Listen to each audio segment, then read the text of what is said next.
Packed with 3,500 passengers and crew, the Grand Princess cruise ship is returning to San Francisco, but for now won't be allowed to dock. Passengers now asked to stay in their rooms. Today, a military helicopter flew test kits to the ship to see if anyone on board has coronavirus. Officials say 35 people have shown flu-like symptoms. Many of those people have recovered and are no longer showing flu-like symptoms.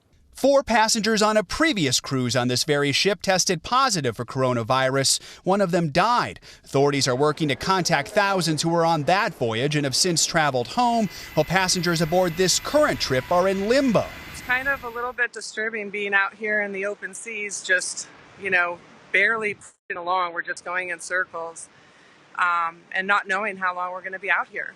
NBC's Aaron McLaughlin is at the port. The CDC's identified passengers and crew who they're testing at sea. The governors asked the ship to remain offshore to give officials time to prepare to dock here or elsewhere. In Washington state, where an 11th patient died today, the number of confirmed cases has nearly doubled to 70. Officials in the Seattle area are recommending higher-risk residents avoid big crowds. Amazon, Facebook, and Microsoft are telling their Seattle staffs to work from home. Today, definitely it looks pretty dead. The streets of this tech hub now eerily quiet. Right now, it's just mostly tumbleweeds. In New York, 11 more cases announced today, most of them connected to an attorney who's hospitalized. And for those returning from travel to these 5 countries, New York City's mayor is making a request.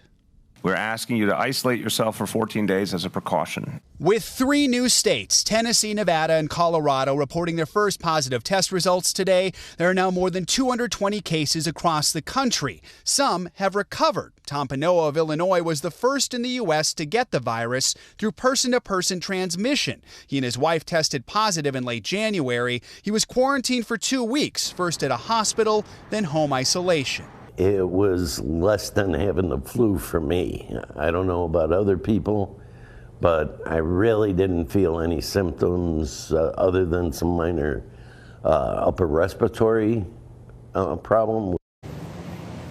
We're learning more about that cruise ship here on the West Coast. The virus tests that were taken on the ship today are going to labs in the Bay Area. They hope the results will be announced tomorrow. Until then, passengers tell us they need to stay in their cabins tonight. Hey, NBC News fans, thanks for checking out our YouTube channel. Subscribe by clicking on that button down here and click on any of the videos over here to watch the latest interviews, show highlights, and digital exclusives.